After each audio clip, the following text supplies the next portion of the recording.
This is a brand new 2026 Toyota Rav4.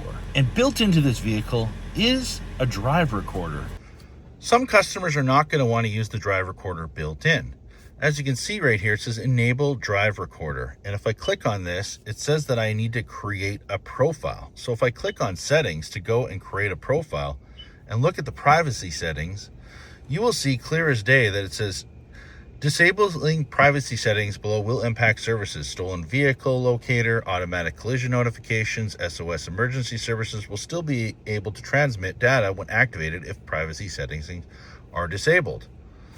Vehicle data sharing. It allows vehicle information, including driving data, to be shared with Toyota and service providers for services which require it, including navigation, audio, remote, and safety services. So location data sharing, voice data sharing, allows voice data to be shared with Toyota and with service. So it's recording audio within your interior. Now, I don't know about you, but I now know what I think about a big corporation like Toyota having access to this information. Well, we're going to install a front and rear dash camera in this vehicle. This vehicle comes with a basic front drive recorder. However, the video quality of this basic drive recorder typically is not high quality, and a lot of customers may want to upgrade. Same as there are some customers with Teslas that want to upgrade their dash camera because they're typically 720p or 1080p. They're lower resolution cameras throughout the vehicle. So we're going to show you how we install a dash camera in a 2026 Toyota RAV4. Okay, so we're going to start by removing the rear view mirror housing, and I'm taking my 4140 or a panel popper tool, and you have to actually push downwards.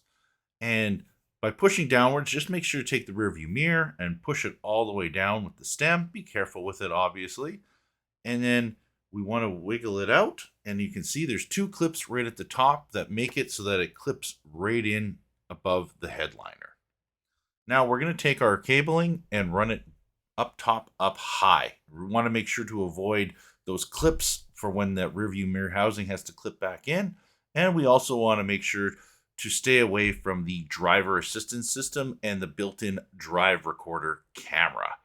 And I just want to show you here because the drive recorder camera is actually accessible. You can see it right there, which means if you don't run your cables properly, it could possibly fall in there, causing an obstruction and a challenge for you in the future. So now that we got our wire ran, we're going to put the rear view mirror housing back in place. This can be a little tricky, and you want to make sure that your wires are not in the way of the clips, and you need to make sure to have it centered. It is a little fun. I've done a bunch of these vehicles, but once you figure it all out, it'll line up nicely. And there you can see it's back in place right where it belongs. And so now we're going to take off the A-pillar. And what's nice about the A-pillar is it is a little bit looser than the prior models. And you can see those little yellow tabs in there. We need to make sure to release those tabs from the A-pillar itself. So I typically like using a little small flathead screwdriver. And there's little yellow tabs. And when you undo those yellow tabs, they'll release from the metal portion of the A-pillar on the vehicle. And then I can pull the A-pillar completely out. So you see those little yellow tabs. There's little notches on either side, and you can just click on those and it'll release from the vehicle. And then we just make sure to put it back in the panel so that when we put it back in later, it'll fit nicely. We're just going to tuck the rest of our wiring in up top in the headliner, make sure it's all nicely in, and we're going to make sure to run our wire for the rear camera directly behind the airbag.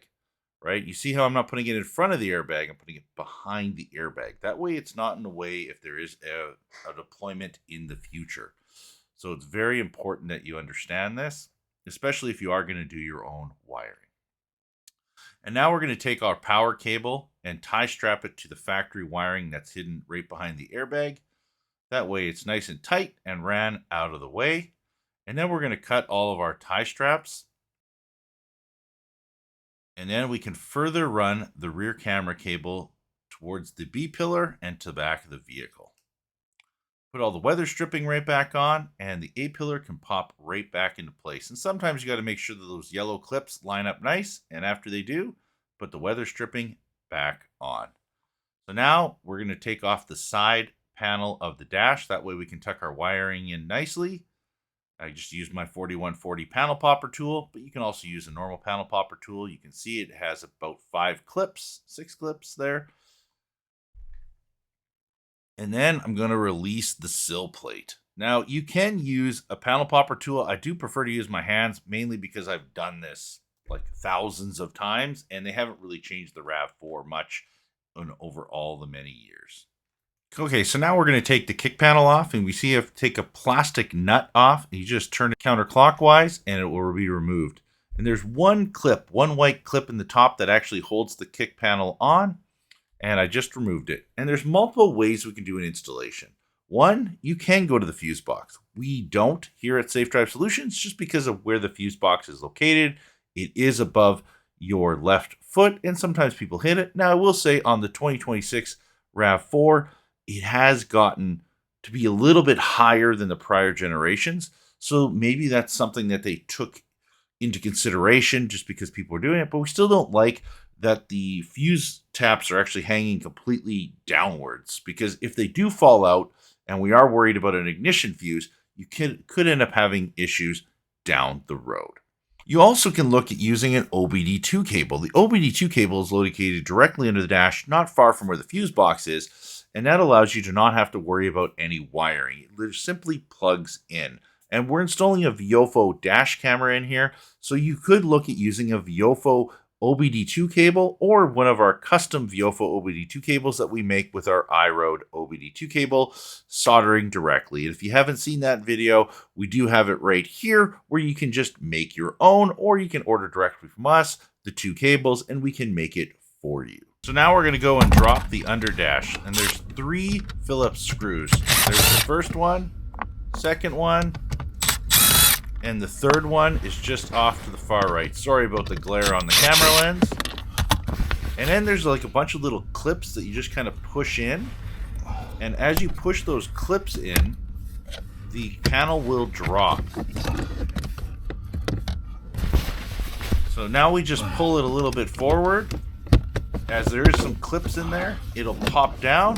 And then we're going to take the OBD2 cable out. That way we can release the panel. And then we're going to take our 10 mil to further drop the dash. There's one 10 mil there. And then we can pull the panel out. Sorry, we don't have a good viewing angle here with the camera. And we can drop that down. And then you can see we have a bunch of plugs on the back of this panel that we need to unplug in order to release the panel. And then we can lay it down there nicely on the floor. And then there's a further 4 10 mils. 3 are bolts and 1 is a nut up top. Once we've actually taken all those out, this is the like a knee bolster metal bar, and we just actually pull it out, and then we can bend it off to the side safely out of the way. Now you want to be careful. You're going to see there's a yellow coated wire.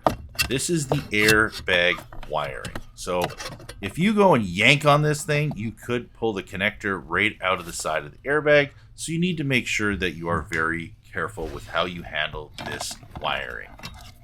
So typically we just kind of lay it off to the side. Then we have access to the OBD2 cable nice and easily, and access to the wiring that we need all on the back side of the fuse box. Now as we continue going, we're just going to slice open the factory wiring harness. That way we can get our ignition wire. So as we continue getting our ignition wire, we can strip it back and tie our wire directly to it. And then we're going to go to the OBD2 cable, and pin 4 and pin 16. Pin 4 is ground, and pin 16 is constant power. And we do this on thousands of vehicles every year where we go there for constant power and ground. Most of these fuses are typically rated anywhere between 5 and 10 amps and are safe. So now we're going to solder our connections for our ignition wire. You can see there it is, it's soldered. And then we're going to solder our connections for ground and constant power at the OBD2 plug. We're going to put our 3M tape, Super 33 we prefer to use. And we're going to tape up all 3 of our connections. And then we're going to use our Tessa tape to make it look like it's factory, like it belongs there. And then we're going to add a whole bunch of tie straps in place. That way we run it all with the factory wiring, so it's nice. It's not in the way or obstructing anything. And we can mount our low battery protection adapter right to the side there. As you can see, it's nice and solid to the metal bracket. And all the wiring is tie strapped in place. And now we need to go and reassemble the dash. So we're going to put the metal bracket back in place. And we need to make sure that we're not pinching any wires or causing any issues. And then what I do is I don't like to put the 10 mils in full out. I put them in about halfway so they're not fully tight, so we can make sure that the metal bar lines up 100%. You know, so just putting them in like 50%. That way they're just kind of held there, but they're not solid yet. And we'll put the last 10 mil in. And then we're going to go and put in 100%. And now they're all solid. And you can see there's the nut right at the top there. And then the 3 other bolts. There's 1, 2, and 3, which complete this bar, making it solid. And now we're going to continue running our rear camera cable to the back of the vehicle. So we just made sure to tuck it up high by the airbag and then run the cable along the side. We're just using our 4140 or a panel popper tool just to tuck it all in place. And then we're going to slowly lift up this rubber in order to run the rest of our rear camera cable. And we're going to remove the boot. We can tuck the wire right through there nicely. And then I'm going to use my tool. It's a specialty tool that I use for running wires through. I don't recommend using a coat hanger, but find your method that you would like to use, maybe a piece of wire or string, and then I can run the wire right through this grommet nice and safe. We can seal that grommet back up, and then I can actually take off the panel on the hatch. You can see all the clips that are there. We're just going to tuck that wire up, put the boot back in place 100%. And then I can tie strap all the excess wire, and then we're going to tie strap it to the factory wiring because we really don't want to have rattles or anything like that. So we want to have this as tight as possible. Cut all our tie straps. And then I'm just putting some Tessa tape on there. Put the panel back on, and we can mount our rear camera onto the windshield. Now, what I didn't show is mounting all the cameras in the vehicle. We usually use our isopropyl alcohol wipes to clean the surfaces. That way it's nice and solid, which I did for the front and the rear camera. So we just went through the quick setup process, setting up the Viofo A229 Plus. And I've already cleaned the windshield. Just going to mount it up top there. Make sure to push it nicely, tuck the wiring in. And there you go, Viofo A229 Plus installed in a 2026 Toyota Rav4.